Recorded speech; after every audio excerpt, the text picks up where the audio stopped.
ఇవాళ రేవంత్ రెడ్డి గారు సింగరేణి పైసలు తీసుకుపోయి ఫుట్బాల్ ఆడుతున్నాడు.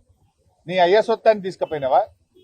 నీ ఫుట్బాల్ షోకుల కోసం నువ్వు ఫోటోలు దిగడం కోసం సింగరేణి 10 కోట్ల రూపాయలు ఏ రకంగా తీసుకుంటావు? ఒకవైపు కార్మికులకు జీతాలకు పైసలు లేవు, అప్పులు తెచ్చుకొని బ్యాంకుల్లో ఓడీలు తెచ్చుకొని సింగరేణి సంస్థ ఆగమైతుంటే నీ ఫుట్బాల్ షోకుల కోసం 10 కోట్ల రూపాయల సింగరేణి డబ్బును నువ్వు ఏ రకంగా వాడతావు? గతంలో సిఎస్ఆర్ డబ్బు సింగరేణి డబ్బు బీఆర్ఎస్ ప్రభుత్వం ఉన్నప్పుడు వాడితే ఆ పిల్లల కోసం వాడినాం.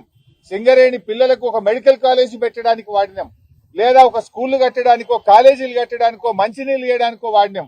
నువ్వేమో ఫుట్బాల్ షోకుల కోసం వాడుతున్నావు. నువ్వు ఫుట్బాల్ ఆడడానికి సింగరేణి డబ్బే కావాలా నీకు?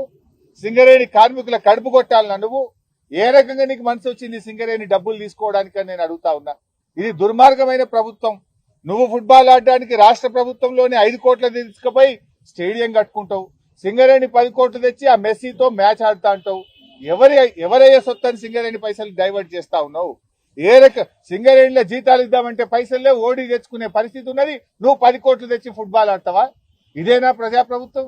ఏ రకంగా దుర్వినియోగం చేస్తావని చెప్పి నేను రేవంత్ రెడ్డిని అడుగుతా ఉన్నా. రేపు బీఆర్ఎస్ వచ్చినాక ఈ ఫుట్బాల్ మ్యాచ్ల మీద, ఈ ఫుట్బాల్ మీద పెట్టిన 110 కోట్ల మీద రేపు ఎంక్వైరీ వేస్తాం. దీని మీద విచారణ జరిపి ఒక్కడొక్కని బొక్కలు నూపుతామని చెప్పి నేను చెప్తా ఉన్నా ఈరోజు.